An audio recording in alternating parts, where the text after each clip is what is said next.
Kisah para Rasul. Pada waktu itu, Rasul Petrus dan Yohanes dihadapkan ke mahkamah agama Yahudi.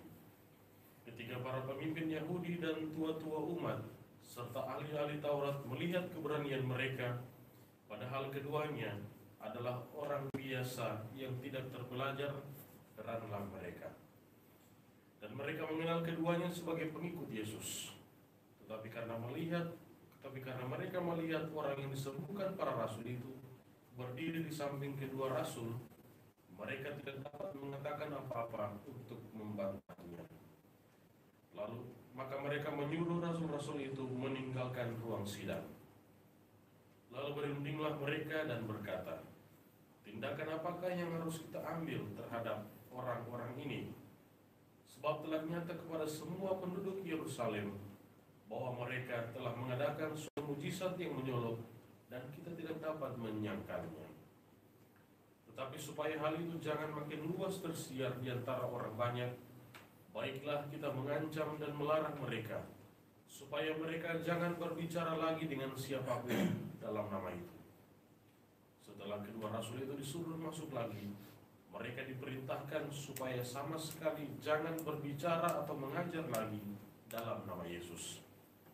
Tetapi Petrus dan Yohanes menjawab mereka, silahkan kamu putuskan sendiri manakah yang benar di hadapan Allah, taat kepada kamu atau taat kepada Allah. Sebab tidak mungkin bagi kami untuk tidak berkata-kata tentang apa yang telah kami lihat dan yang telah kami dengar. Mereka semakin keras mengancam rasul-rasul itu, tetapi akhirnya melepaskan mereka juga, sebab sidang tidak melihat jalan untuk menghukum mereka, karena takut akan orang banyak yang memuliakan nama Allah berhubung dengan apa yang telah terjadi. Demikianlah sabda Tuhan. Syukur kepada Allah. Mazmur tanggapan dengan referen, aku bersyukur kepadamu sebab engkau telah menjawab aku. Aku bersyukur kepadamu sebab engkau telah menjawab aku.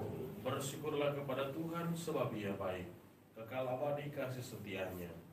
Tuhan itu kekuatanku dan mazmurku, Ia telah menjadi keselamatanku. Aku bersyukur kepadamu sebab engkau telah menjawab aku.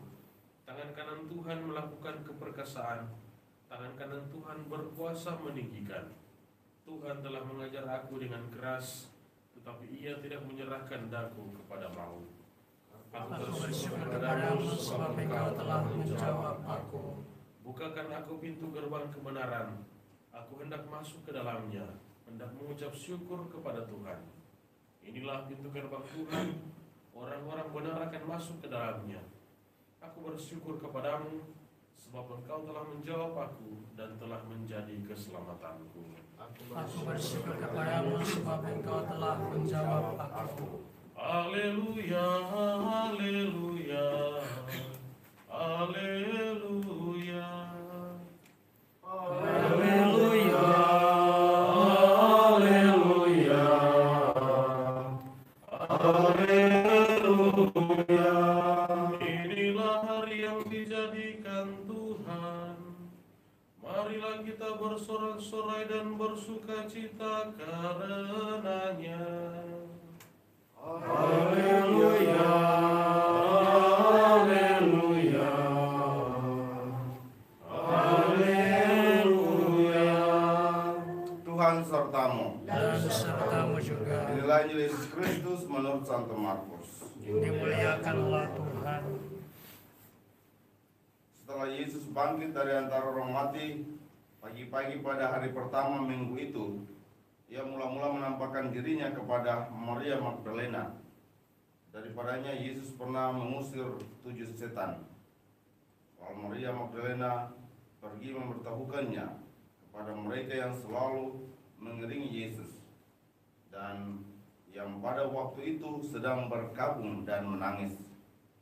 Tetapi ketika mereka mendengar bahwa Yesus hidup dan telah dilihat olehnya, mereka tidak percaya. Sesudah itu Yesus menampakkan diri dalam rupa yang lain kepada 2 orang dari para murid ketika keduanya dalam perjalanan keluar kota. Ketika mereka kembali, dan memberitahukan kepada teman-teman yang lain. Kepada mereka pun teman-teman itu tidak percaya. Akhirnya Yesus menampakkan diri kepada ke-11 orang itu ketika mereka sedang makan. Yesus mencelah ketidakpercayaan dan ketidakdegilan dan kedegilan hati mereka. Oleh karena mereka tidak percaya kepada orang-orang yang telah melihat Dia sudah kebangkitannya. Lalu Yesus berkata kepada mereka, "Pergilah ke seluruh dunia, beritakanlah Injil kepada segala makhluk." Demikianlah Injil Tuhan. Terpujilah Kristus. Konfrater, saudara-saudara yang terkasih dalam Tuhan kita Yesus Kristus, dalam bacaan Injil disampaikan semacam ringkasan tentang peristiwa-peristiwa penampakan Yesus kepada para rasul dan kepada para murid. Dikatakan tadi sudah disampaikan kepada orang yang para murid bahwa Yesus telah bangkit karena peristiwa-peristiwa penampakan itu, tapi toh mereka tetap tidak percaya. Bukan sekedar percaya bahwa oh ya Yesus bangkit, tetapi Yesus tuntut lebih daripada itu, percaya dan pergi mewartakan.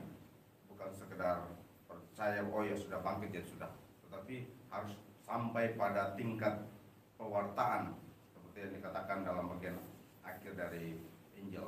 Pergilah ke seluruh dunia, beritakanlah Injil kepada segala makhluk. Kepercayaan yang disertai dengan tugas pewartaan.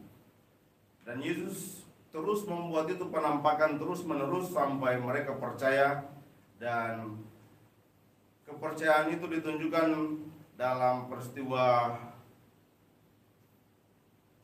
di kisah para rasul pada bacaan pertama tadi, bahwa para rasul Petrus pergi mewartakan Yesus yang bangkit itu, bahkan sampai ada ancaman dari para tua-tua agama dan orang lain, tetapi mereka terus mewartakan tentang Yesus yang bangkit. Bahkan mereka menantang balik, pilihlah sendiri mau taat kepada Allah atau taat kepada manusia.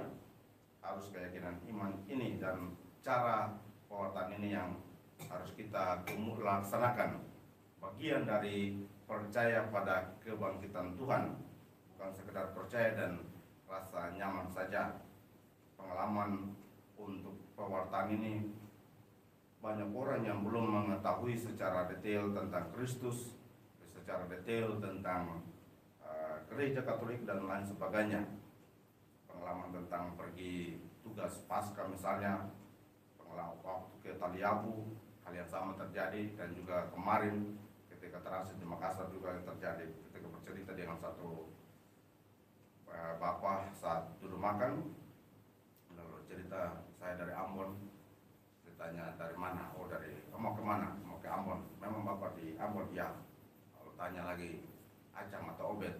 Saya Obed. Dan terus cerita-cerita tentang perkembangan di Ambon. Lalu, bapak kuliah di mana? Saya di Manado, di Seminar Pineleng. Bapak itu apa calon pendeta? Bukan, kalau Katolik itu pastor. Oh pastor. Jadi mereka lebih kenal pendeta daripada pastor. Juga waktu misalnya ke Taliabu berapa tahun lalu, cerita dengan orang yang dalam kapal, mereka lebih kenal pendeta daripada pastor. Saya bilang, saya dari gereja Katolik mau pergi pelayanan Paskah. Oh bapak pendeta. Gereja Katolik tetap mengatakan pendeta. Mau mengungkapkan bahwa kita terus harus mewartakan tentang iman kita. Kalau hanya pergi tugas di pelayanan yang nyaman-nyaman saja, kapan orang mau lebih percaya atau lebih mengenal Kristus, lebih mengenal tentang gereja kita yang menjadi tempat untuk pewartaan, lembaga untuk mewartakan tentang Yesus Kristus. Sehingga kita lewat pengalaman-pengalaman ini, kita diajak untuk terus mewartakan Kristus dalam konteks yakni kepercayaan kepada Kristus yang telah bangkit. Lalu yang kedua, apa yang ditunjukkan oleh Yesus untuk terus meyakinkan para rasul supaya percaya bahwa Dia bangkit. dia datang terus dan mungkin sedikit marah-marah sehingga mereka tetap semakin percaya. Itu hendaknya kita juga bawa dalam cara-cara pewartaan kita. Ketika mungkin kita lihat umat yang pemalas datang sembahyang, atau bahkan mungkin pengurus stasi rukun yang mungkin sudah mulai merajuk karena dimarah sedikit, kita harus seperti Yesus sebagai orang yang terlibat dalam pewartaan ini, pergi kunjungi terus, kunjungi terus, kunjungi terus. Yesus yang melihat para rasul yang tidak percaya, tidak langsung putus asa dan kasih biar mereka saja, tidak percaya jadi kasih biar saja. Tapi Yesus datang lagi supaya mereka menjadi percaya. Begitu juga menjadi model pewartaan kita dalam hidup kita. Ketika umat masih kurang percaya, kita datang kunjungi, bukan bilang kamu tidak datang ke gereja jadi tidak bisa dapat pelayanan. Justru ini harus kita perbuat terbalik seperti yang telah ditunjukkan oleh Yesus. Semakin mereka tidak percaya, kita semakin kunjungi supaya mereka lebih percaya. Kepercayaan yang harus disertai dengan tindakan pewartaan. Kepercayaan yang harus disertai dengan tindakan pewartaan. Kalau hanya percaya lalu berdoa diri sendiri, itu belum harus sampai pada tingkat pewartaan. Mari kita berdoa, semoga pengalaman kebangkitan Tuhan ini mendorong kita untuk terus dengan semangat mewartakan Kristus dalam hidup kita. Semoga demikian. Amin.